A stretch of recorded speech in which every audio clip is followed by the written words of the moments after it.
কাল ছিল শ্রাবণ মাসের চতুর্থ সোমবার। হ্যালো এভরিওয়ান, আমি পম্পা। প্রত্যেক সপ্তাহের মতন আমি ভোরবেলায় উঠেছিলাম। উঠে ফ্রেশ হয়ে আগে আমি ঘরের পুজো সেরে নিয়েছিলাম। যেহেতু মন্দিরে যাব দেরি হবে, তাই আগে ঘরে পুজো করে নিয়েছিলাম। তারপর রেডি হয়ে পড়েছিলাম মন্দিরের জন্য। তবে হ্যাঁ, কাল আমার একটু যেতে দেরি হয়ে গেছে, তাই জন্য আমি বেশি ভিডিও ক্লিপ নিতে পারিনি।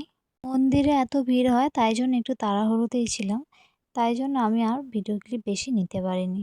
তো আমরা রেডি হয়ে পড়েছিলাম, আর এই যে মন্দিরের পুরো ভিডিও আমি নিতে পারিনি, কারণ প্রচণ্ড দেরি হয়ে গেছিলো। কিন্তু আমরা যখন পুজো দিচ্ছিলাম তখন অনেকটা ভিড় ছিল, তারপরে দেখছি মন্দির ফাঁকা হয়ে গেল। তো যাই হোক, বাবা মনে হয় এটাই চেয়েছিল যে ভিড়ের মধ্যেই পুজো দিই। তারপর বাড়িতে এসে কাজে বসতে না বসতেই চলে এসেছিলো প্রসাদ, আর তার মধ্যে ছিল লাড্ডু। লাড্ডু খেতে আমার খুব ভালো লাগে, আর লাড্ডুটা খুব টেস্টিও ছিল।